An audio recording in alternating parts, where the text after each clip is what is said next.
तो मतलब एक आदमी जो है तुम्हारे हिसाब से, बीजेपी वालों के हिसाब से और मीडिया वालों के हिसाब से आंसू लेके बैठे। मतलब तुम ये चाहते हो कि हाथ में, मतलब तुम ये चाहते हो कि हाथ में ग्लिसरीन की, तुम ये चाहते हो कि हाथ में ग्लिसरीन की बोतल लेके बैठी हो, जब मीडिया देखे लगा के आंसू निकाल ले। फिल्मी नाटक चल रहा है क्या? ये सोचने की बात है।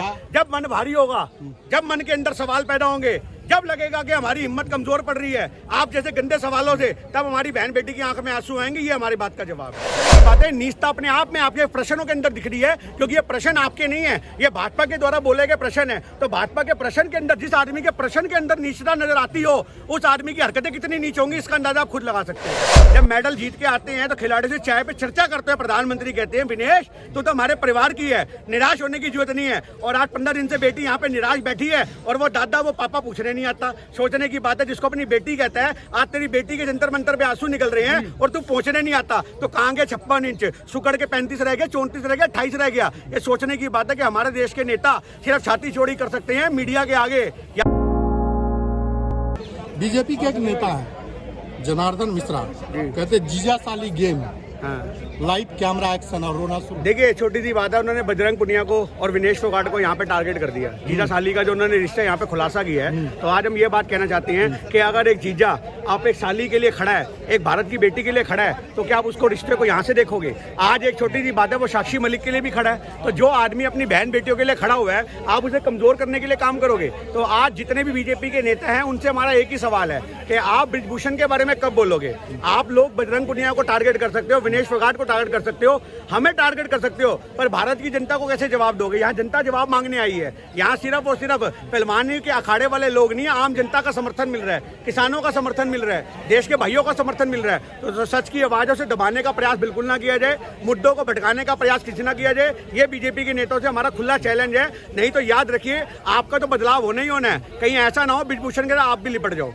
वही नेता है जो कहता है मियां खलीफा नहीं आई प्रदर्शन में समर्थन देने के लिए। आज छोटी सी बात है कि जिनके समाज में गंदगी बटी हुई है, हमें तो आपकी वीडियो के बाद अभी भी एक बहन ने सवाल किया था, तो मैंने खोल के देखा गूगल के अंदर के मियां खलीफा कौन है, तब जाकर के हमें पता लगा कि उर्शी जावेद या मियां खलीफा, ये 2-3 नाम लिए, तो हमें चेक करने में पता लगा, क्योंकि हमारी तो सोच वहां तक जाती नहीं। जो बंदे इस तरह की वीडियो, जो बंदे संसद में बैठ के फोन वीडियो देखते हैं, जो बंदे संसद में बैठ के, हमें पता है उन्होंने प्रियंका गांधी जी के बारे में बोला, इनको शर्म आनी चाहिए। मैं यही आपसे कहना चाह रहा हूँ कि जो बंदे संसद में बैठ के गंदगी देखते हैं फोनों के अंदर, उनसे आप क्या उम्मीद कर सकते हो? ऐसे गंदे गंदे जो दिमाग में प्रश्न पैदा होते हैं, ये ऐसे नीच लोगों की पैदा होते हैं। वरना बहन बेटियों को इज्जत मान, आज मियां खलीफा हो या कोई भी हो, हमारे देश के अंदर औरत का सम्मान अपनी जगह है, उसके खिलाफ विरोध करना अपनी जगह है। पर आप औरत की मर्यादा से खेलो, औरत के चरित्र को टारगेट करके उससे खेलो, तो ये औरत का चरित्र हरण होता है। और इसके लिए ऐसे नेताओं को भी दोषी मानना चाहिए और जेल में बंद करना चाहिए। ऐसा क्यों होता है कि एक दिन कैमरे पे विनेश फोगाट रोती है, दूसरे दिन साक्षी मलिक, दोनों ने एक साथ रोई है? कभी ऐसा हुआ है? भैया जज्बात है आदमी के, जब दिल के अंदर भारी हो जाएंगे आंसू निकल आएंगे। मतलब इसके अंदर भी तुम प्रोपोगेंडा ढूंढोगे, मतलब इसके अंदर भी प्रोपोगेंडा ढूंढोगे, वो आंसू क्यों नहीं है, वो क्यों नहीं रोई है, वो क्यों हंसी। तो मतलब एक आदमी जो है तुम्हारे हिसाब से, बीजेपी वालों के हिसाब से और मीडिया वालों के हिसाब से आंसू लेके बैठे। मतलब तुम ये चाहते हो कि हाथ में, मतलब तुम ये चाहते हो कि हाथ में ग्लिसरीन की, तुम ये चाहते हो कि हाथ में ग्लिसरीन की बोतल लेके बैठी हो, जब मीडिया देखे लगा के आंसू निकाल ले। फिल्मी नाटक चल रहा है क्या? ये सोचने की बात है। जब मन भारी होगा, जब मन के अंदर सवाल पैदा होंगे, जब लगेगा कि हमारी हिम्मत कमजोर पड़ रही है आप जैसे गंदे सवालों से, तब हमारी बहन बेटी की आंख में आंसू आएंगे। ये हमारी बात का जवाब है। और वही नेता ये पूछते हैं कि शाहीन बाग पार्ट 2 है क्या? शाहीन बाग से क्या मतलब है? क्या भारत के मुसलमान भारत के नागरिक नहीं है? आज सबसे बड़ा सवाल ये है, हर बात पे मुसलमानों को टारगेट करना। ये भाजपा के नेताओं से भी हमारे सवाल हैं कि आज हमारे देश के अंदर क्या अखाड़ा जो है वो सिर्फ सिखों के लिए है? अखाड़ा जो है क्या सिर्फ हिंदुओं के लिए है? क्या बेटियों के अंदर आप धर्म ढूंढोगे? तो ये सोचने की बात है। नीचता अपने आप में आपके प्रश्नों के अंदर दिख रही है, क्योंकि ये प्रश्न आपके नहीं है, ये भाजपा के द्वारा बोले गए प्रश्न है। तो भाजपा के प्रश्न के अंदर, जिस आदमी के प्रश्न के अंदर नीचता नजर आती हो, उस आदमी की हरकतें कितनी नीच होंगी इसका अंदाजा आप खुद लगा सकते हो। प्रियंका गांधी के हस्बैंड समर्थन देने आते, कोई पॉलिटिकल नहीं है फिर भी, तो इसमें क्या दिक्कत है भैया? प्रियंका गांधी के हस्बैंड है, भारत का नागरिक नहीं है? मैं तो कहता हूँ हर भारत के नागरिक को समर्थन देने की जरूरत है। हम तो इंतजार कर रहे हैं मोदी कब आएगा, हम तो इंतजार कर रहे हैं अमित शाह कब आएगा, हम तो इंतजार कर रहे हैं कि बुलडोजर बाबा कब आएंगे, हम तो उनका इंतजार कर रहे हैं। शायद उनके आने से एक ही दिन के अंदर मिनटों में आंदोलन खत्म हो जाए और बहन बेटियों को न्याय मिल जाए, पर वो लोग कभी नहीं आएंगे। वो लोग ये तो बोल सकते हैं विनेश निराश होने की जरूरत नहीं है। जब मेडल जीत के आते हैं तो खिलाड़ी से चाय पे चर्चा करते हैं, प्रधानमंत्री कहते हैं विनेश तू तो हमारे परिवार की है, निराश निराश होने की जरूरत नहीं है। और आज 15 दिन से बेटी यहाँ पे निराश बैठी है और वो दादा वो पापा पूछने नहीं आता। सोचने की बात है, जिसको अपनी बेटी कहता है, आज तेरी बेटी के जंतर मंतर पे आंसू निकल रहे हैं और तू पहुंचने नहीं आता, तो कहाँ गए 56 इंच, सुकड़ के 35 रह गए, 34 रह गया, 28 रह गया। ये सोचने की बात है कि हमारे देश के नेता सिर्फ छाती चौड़ी कर सकते हैं मीडिया के आगे। याद रखना अब ये बात, जब बहन बेटियों के इंसाफ की बात आएगी तो इनकी छाती इतनी भिड़ी हो जाती है कि इंची टेप भी कोलोस कर करके देखना पड़ता है कहाँ दिख रहा है हमें। वही नेता ये पूछते हैं कि पहलवान का यौन शोषण हो जाता है तो उसकी पहलवानी पे सवाल खड़ा होता है। तो बिल्कुल सही बात है कि खेल जगत की आप देखो ना, पहलवानी से मत तोलो। हर एक औरत के अंदर भी याद रखो एक औरत होती है, एक ममता होती है। तो आप एक पहलवानी से औरत को तोलोगे, आप क्या चाहते हो कि उस समय पहलवान जो थी ब्रिजभूषण को पटकिया मार मार के सर फाड़ देती? आप ये चाहते हो जो छोटी छोटी बच्चों का शोषण हो रहा है वो तो आज पहलवान बनी भी नहीं है, वो तो प्रैक्टिस पे आ रही है, पर उनके साथ जब ऐसी बदसलूकी होती है तब सवाल खड़े होते हैं। आज याद रखो हमारे देश के अंदर बहुत से बुजुर्ग ऐसे होते हैं जो ऐसे ऐसे करके बच्चों पे हाथ फेरते हैं। उनकी नीयत भी दो तरह की होती है, एक आशीर्वाद की होती है और एक गंदी नियत होती है। ये आज स्कूलों के अंदर बच्चों को पढ़ाया था गुड टच और बैड टच क्या होता है, और आज हमारी छोटी छोटी पहलवान बच्चियों को ये बहुत अच्छे से पता है ये गुड टच किसे कहते हैं और बैड टच किसे कहते हैं। ये हमारी बहन खड़ी है, अब मैं इसके सर पे हाथ रख रहा हूँ तो ये मेरा गुड टच है। आज अगर मैं गलत तरीके से रखूंगा तो इसकी चप्पल और मेरा मुंह होगा। याद रखना ये बात, ये बहन बेटियों को मिनट में पता लगता है कि कोई आदमी किस तरीके से बेटी को देख रहा है, किस तरीके से बेटी को छू रहा है। वही नेताजी पूछते हैं रहना खाना पीना सोना रॉयल होटल में, जंतर मंतर पे क्या सिर्फ रोने के लिए आते हैं? भैया आज हमारे देश की बहन बेटियां नहाने धोने के लिए कहाँ जाएंगी? अपने खर्चे से जा रही है, मोदी जी से मांग रही हैं। मोदी जी के नाम पर्चा फाड़ दिया। और अभी तो आप याद रखो रॉयल होटल में होते जनता को भी खाने का मौका मिल जाए। रतन टाटा जैसा आदमी, इतना दिलेर आदमी समर्थन में आ गया। उन्होंने बोल दिया कि भैया प्रदर्शन को चलाने के लिए जो जरूरत पड़ेगी मैं दूंगा। आज तक का इतिहास है भारत का, जितना रतन टाटा ने भारत को दान दिया है इससे बड़ा तो कोई दानवीर करण नहीं पैदा हुआ। तो आप याद रखो जिस आदमी का समर्थन हो इस जंतर मंतर पे तो यहाँ पे कभी दिक्कत नहीं आएगी। और दूसरी बात, ये बगल में रहा गुरुद्वारा बंगला साहब गुरुद्वारा, हम यहाँ पे आने वाली संगत को भी बोलते हैं कि आओ यहाँ पे खाना खाओ, लंगर खाओ, और उसके बाद पानी की तो यहाँ पे सेवा है ही है। अब ये छबील भी लगा दी हमारे सिख भाइयों ने। तो हमारा कहने का मतलब ये, भारत बहुत खूबसूरत है। यहाँ अगर आप हक की आवाज के लिए बैठोगे तो आपका समर्थन करने वाले लोग पैसे से भी जुड़ेंगे, आपका समर्थन करने वाले लोग संगठन से भी जुड़ेंगे और ताकत से भी जुड़ेंगे और मेरे ऐसे लोग आवाज से भी जुड़ेंगे। तो आप याद रखो समर्थन कमजोर कहीं नहीं होता। हर आदमी समर्थन देता है। जो आज की डेट में 2 रोटी का जुगाड़ कर लेता है वो शाम को यहाँ आकर के दर्शन देता है, बहन बेटियों से मिलता है और उनकी आवाज को बुलंद करता है। सुप्रीम कोर्ट हाई कोर्ट को साइड करके खाप पंचायत अब इंसाफ करेगा। सुप्रीम कोर्ट ने तो बोल दिया, हाई कोर्ट के मामला डाल दिया।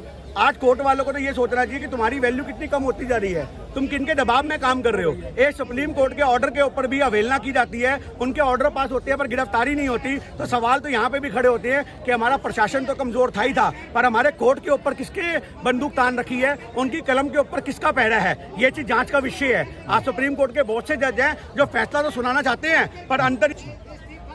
हर बार आप लोग को ये क्यों लगता है कि अगर आपकी तरफ से सवाल ना उठाया जाए तो गोदी मीडिया खरीद लिया गया, बिक गया हो? हमने तो आपको गोदी मीडिया कभी कहा ही नहीं, हम तो नेशनल मीडिया गोदी मीडिया कहते हैं। अभी और ऑफ उनको हम तो नहीं कहते। भाई ने हमें कहा। हाँ जी, अभी ऑफ कैमरा पहले भाई ने कहा। देखो आप गोदी मीडिया इसलिए कहा जाता है कि आप यहाँ से सवाल तो ले जाते हो पर अपने चलाते नहीं हो। आप याद रखो आप लोग उसकी काट छाट करते हो। हमने तो कोई बहन बेटी की गाली नहीं दी, हमने तो कोई अश्लील बात नहीं करी। यहाँ इतनी पब्लिक खड़ी हुई है, अगर मैं कुछ गलत बोलता तो बहन मेरे साथ खड़ी यहाँ पे आपको नजर ना आती, पर आप लोग उसमें से वो पार्ट काट काट के चलाते हो जिसमें आपको फायदा मिले और पर जो आंदोलन कमजोर हो। कुछ ऐसे चैनल भी हैं आप जैसे ईमानदार चैनल है जिन्हें हम बाइट देते हैं, ऐसों को तो हमने बाइट देना बंद कर दिया। जितने यहाँ पे इस समय चैनल खड़े हैं इनका मैं समर्थन करता हूँ, पर कुछ चैनल ऐसे भी हैं, याद रखो मेरी बात, कुछ चैनल ऐसे भी हैं कि जब यहाँ पे आजादी के नारे लगे थे उसी दिन नजर आए थे। तो सोचना पड़ेगा क्या वो डफली वालों के साथ में आए थे? आप समझो वो तहकीकात का मुद्दा है, क्या वो डफली वालों के साथ में आए थे जिन्होंने यहाँ पे आजादी के नारे लगाए? उसके बाद वो बहन बेटियां जो प्रश्न पूछ रही थी वो दोबारा नजर नहीं आई। तो आज हमारे को कहीं ना कहीं यहाँ पे खड़ा होता है सवाल